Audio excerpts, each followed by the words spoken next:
Welcome to Lace Reviews. Today I'm going to talk about three movies that embody the action comedy genre, and that is the Beverly Hills Cop trilogy. I already made a very in-depth, lengthy video about this that you can check out instead of this one. This is just going to be a spoiler-free video where I hopefully give you an idea whether or not you want to check out these movies for yourself. And then, without further ado, let's talk about Beverly Hills Cop 1984. This film stars Eddie Murphy in his first leading role, meaning where he doesn't share the leading role with any other major actor, and he absolutely kills it. He's a cop in Detroit where his friend one day shows up with a stack of German bearer bonds. He hasn't seen this friend in a while.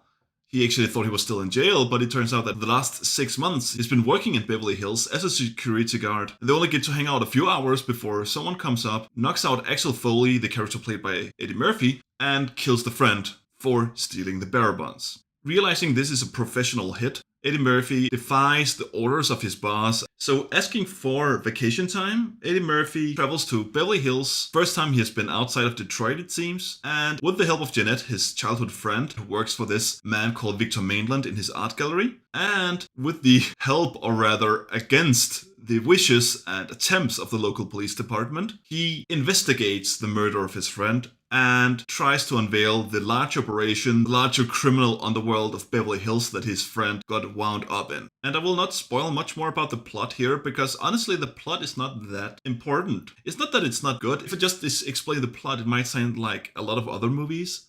But the reason why this is so unique and such a masterpiece is the characters in the film. The main characters, the side characters, the villains, especially with Axel Foley, but also actually with the villain, just are quite unique, not something you normally see in this type of action comedy. Let's start with Axel. What makes his police character stand out from so many other movies? Talk to me, tell me something. He's gifted not so much in a physical sense, but he is incredibly smart. Not just intelligent, but also street smart from having grown up in poverty and understanding criminals, having been a criminal himself as it's revealed in the movie. And him also just being very intelligent. So he's able to outsmart criminals, he's able to outsmart cops. He's not always capable of outsmarting people, because even in some cases, maybe it's not so much about being smart, but it's just that, he's caught sometimes. And that's just how it goes, because you can't always be on top of everything. And he's always also limited by being just one person, by being just a human. So he does need the cooperation of other people. He does need to be rescued in several situations.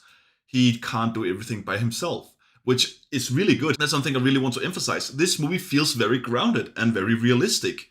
It is quirky, it is funny, but very little of it breaks your immersion. It feels so real. Yes, it feels over the top at times, but no, really in a way that doesn't feel like this could actually be the case. And I think one thing that I really love about the movie, and one thing that really shows Eddie Murphy's talent, is how he's just able to charm bullshit. He uses the power of his word and the power of his acting skills to create all these different characters to get into some office that he doesn't really have access to. He just bullshits his way into it. He pretends to be someone with an agenda there, and he's so convincing because he is so confident. He believes so much in himself that you believe his authority, and it's just, he can do everything in this movie. He can play a drunkard, he can play a homosexual man trying to get into a country club. Oh yes, Victor Maitland, the gray-haired gentleman, very dark-skinned, Capricorn.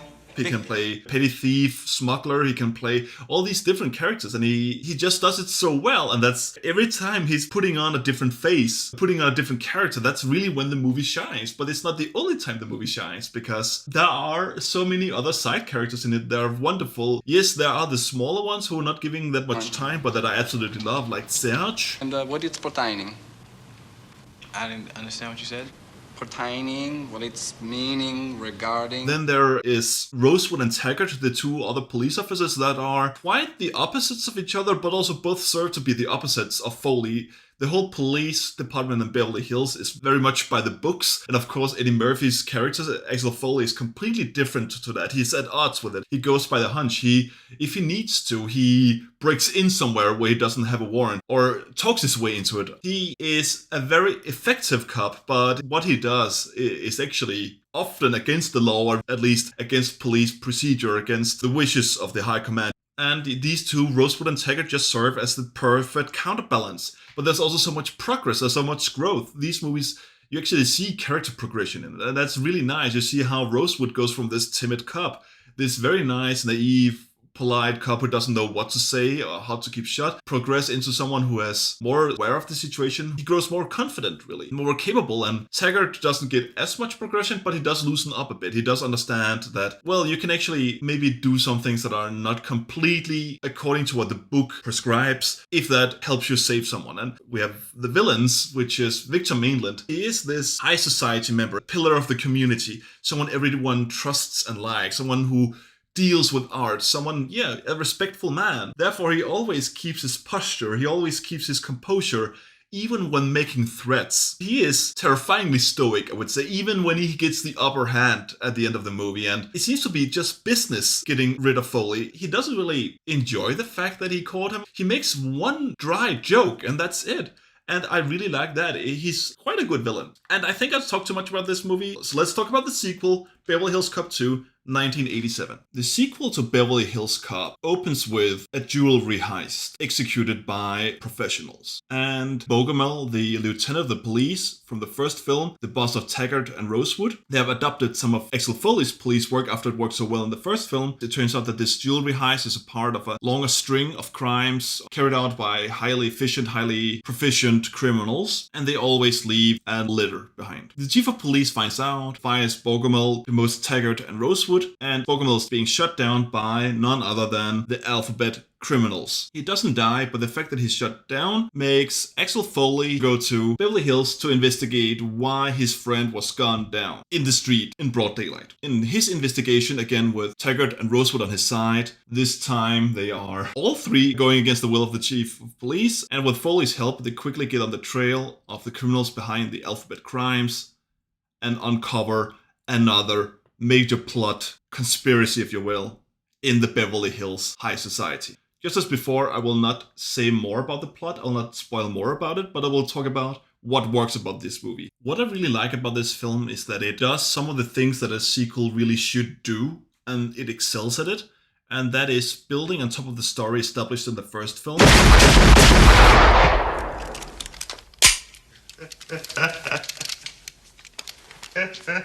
We have character progression, which is especially visible with Rosewood. Going from the timid person, then seeing how he reacts to the first gunfight or firefight he's in at the end of the first film. In the second film, he's a gun nut. He's replaced his tiny service revolver with a Dirty Harry 3.57 Magnum. That's Dirty Harry himself! His house is full of plants that he plays classical music to, while the walls are decorated with weapons and with Sylvester Stallone posters. It's so obvious that he's so bored with the low level of crime in Beverly Hills and he's just looking for his next opportunity to be in a war. Taggart has not changed that much. His wife just left him and that has made him feel just miserable. He hates everything. That's basically the character we get throughout the movie until he lightens up a bit towards the end. Foley himself does not have much progression, I would say, but we don't really need it because he was already quite a rounded and deep character. We sadly have no Serge, but on the plus side, we have a roster of new criminals.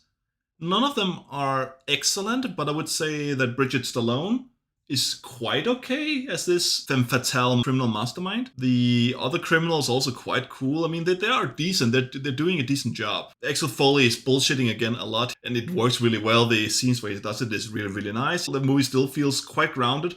There are some things in this that get more wild, so it doesn't feel as grounded or realistic as the first film, but it does feel believable enough. It never really jumps the shark. But there are some minor issues, I would say, with it, but those issues are also connected with some positives, because it throws in a lot of different characters, a lot of different, almost cameos, such as Hugh Hefner. And I also have to mention that there's an excellent scene with Gilbert Gottfried, where if you don't like him, you probably would hate it. I have mixed feelings about him, but I would say that he really, really, really works well in this one scene. And I think that's where I will leave my comments for the sequel. It's a really, really good film. It's a really, really good sequel. It has a lot of enjoyable moments. It has pretty much everything you would want for a sequel to Beverly Hills Cop. It does take a more action-centric approach to it. There's still investigation going on, but it is taking a small backseat to all the action. It is a bit wilder, which is fine, but that makes it feel slightly less like a Beverly Hills Cop movie and more like other action comedies of the 80s. And I think another reason why it just fails at being as good as the first one is that we already know these characters we're dealing with. All the charm of getting to know Taggart and Rosewood and Axel Foley, I mean, that's all out the window because we already know them. The charm, excitement of getting to know these characters is no longer there because we know them. So what we can now get is to see how the characters have developed. I think they could have used a bit more character development and show how things have progressed since the first film. Really, that's just maybe asking too much. It is a really good movie. It is a really, really good sequel. It's good. Try it. Let's talk about the black sheep in the trilogy, Beverly Hills Cop III, 1994. It opens up with Foley now leading a raiding team. I don't know what you call it in police, but the police is going to raid a chop shop. The people operating this chop shop are absolutely bozos. Already within the first 5 minutes of this film, it breaks with everything that is Beverly Hills Cop. Beverly Hills Cop, as I said, is this grounded story. Everybody is more or less a straight man. It's not wacky. It's quite realistic, quite grounded. It's immersive. Nothing really breaks your immersion. 5 minutes into this movie, or maybe even 3 minutes into this movie, these lowlives working this chop shop start dancing and singing along to a song that comes on in the radio. This just feels like any funny, quirky scene that could be in a bad, mediocre, run-of-the-mill comedy from the early mid-90s. It doesn't belong in Beverly Hills Cop. Already then I knew I was in for a bad time. This guy shows up. They've raided a vehicle with some government items in it. We don't know what this. We only see that it's boxed in these government property things. And this man and his crew, they decide to kill all of them.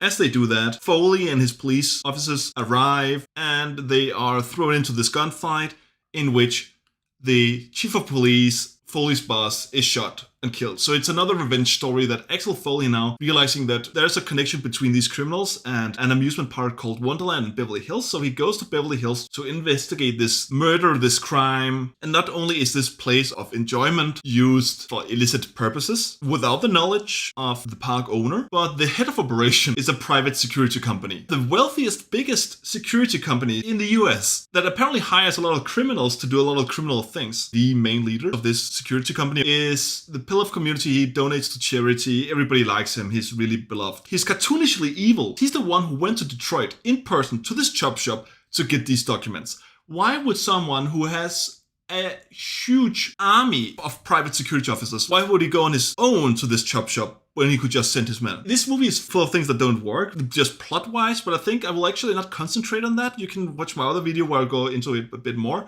I'll just explain why this is a bad sequel. Let's hear your side of the story. Because in its own right, it is slightly below mediocre action comedy from the 90s, mid-90s. But as a sequel, it's terrible because it takes everything that is established in the two first movies and just kind of ruins it. First of all, we have Axel Foley. He's no longer this funny, quirky character, this charismatic man, this man of 1,000 faces who is able to sneak in or talk his way in. Now he's an action hero. There's a scene where he jumps around a Ferris wheel to save some children and slides down a cable. This is Indiana Jones stuff that's suddenly in this movie. He just goes around and does silly things for no reason. The investigation is terrible. He keeps being arrested and keeps going back, keeps being arrested, so much so it's a running gag in this movie. That's just not what it should be. This is not how you make a sequel. And worst of all, this is very cartoonish. It's much more catered towards children. The music is off. The music in the two first movies is amazing. This one has terrible music, and not just music, the sound design of the two first movies. The sound design is really, really good, especially the first movie has amazing sound design. This movie has awful sound design, and the sound design is also what you would have in a kid's movie. It constantly tells you how to feel in different scenes, and it has these quirky sounds, and it's just really annoying. It's a really bad sound design. It's not my Beverly Hills Cop. This is not a good film. That's not the only character it ruins because Rosewood is back. And now Rosewood is this head of the desk jockeys. He's the man who is actually responsible for catching criminals, for investigating crime that happens outside of the jurisdictions of the different departments or in between them, the green lines as he calls it. Meaning that he has to be very organized, very intelligent, very level-headed. And last time we saw him, he was walking around with 2 shotguns and a rocket launcher. How did this happen? How did he get from that to this? It's not believable. And another way it really breaks with Beverly Hills Cop, this one has a love story. It's been so refreshing to see a movie without a love interest and suddenly there's a a love interest. A love interest that also doesn't work because her role is not really established. Well, she's doing this and that, and you don't really know. It looks like she's the only one working at this amusement park just because she's doing jobs that a lot of different people would normally do. And I think I have to stop here because otherwise I'll just make the video way too long. But there's so much I could say about this sequel. It's really, really, really awful as a sequel. As a movie, it's not great, not terrible. Get the fuck out of here! No, I cannot. It's serious because it's very important. So let me give some concluding thoughts. Beverly Hills Cop from 1984 is one of my absolute favorite action comedies. Eddie Murphy is doing an excellent job in it. It's very well written, it's very well produced, the sound design is amazing. It's full of really great side characters and supporting characters. It just feels quite unique. It's a really good movie that I still don't know any movie that I would really compare it to because it still feels unique all these years later. It's been almost 40 years and it still feels fresh in a way. It still feels unique. And we have a sequel that is really expanding on what the first one did. It is very much in line with the first film, very much in the same character. It does change the tone a bit, but overall it's a really good movie and it doesn't break the immersion a lot. And then we have the third film that is just stay away from that one. That is bad. And I really hope you enjoyed this video. Again, if you want to hear my deeper thoughts about these movies, especially the first movie, watch my first video. This is already longer than I thought it would be, so bye-bye. What do we do now? We wait.